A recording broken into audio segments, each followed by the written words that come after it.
This story takes place before there were cell phones, in a world that was aware there were human predators but didn't realize they lived in the neighborhood. A time when trick-or-treating was innocent fun, when Halloween meant dressing up in costumes rather than movie mayhem.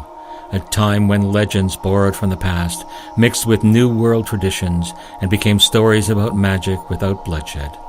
"We'll be late," Rose said impatiently.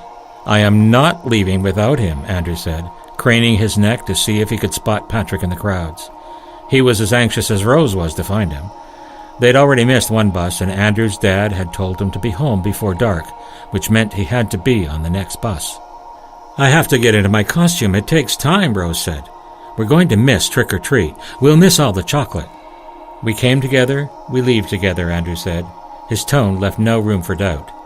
He was the oldest, being already 11, 6 months older than Rose and 4 months older than Patrick. "It's just like him to wander off," muttered Rose. Andrew tried to ignore her, something he'd been trying to do all afternoon, long before Patrick got lost. He's probably not lost, Andrew thought. He's just avoiding Rosie the raptor. The good thing about Rose was that she was always figuring out an easier way, a cheaper way, or a more fun way to do something.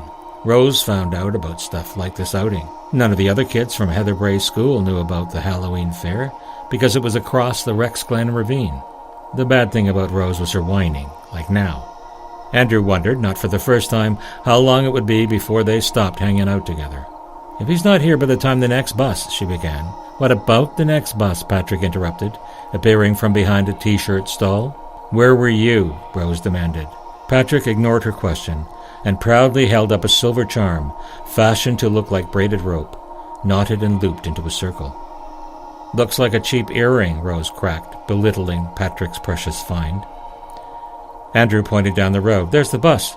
Patrick pocketed his charm, and the trio joined the line to board. A standing load of teens, variously dressed for the best traditional costume contest, spewed out of both doors. Frankensteins and mummies, werewolves and Draculas spilled into the fairgrounds.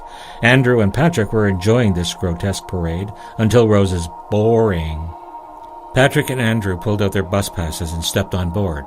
Rose stopped at the doorway, searching for her bus pass. "Step aside, please," the driver said in that imperious tone adults use for children.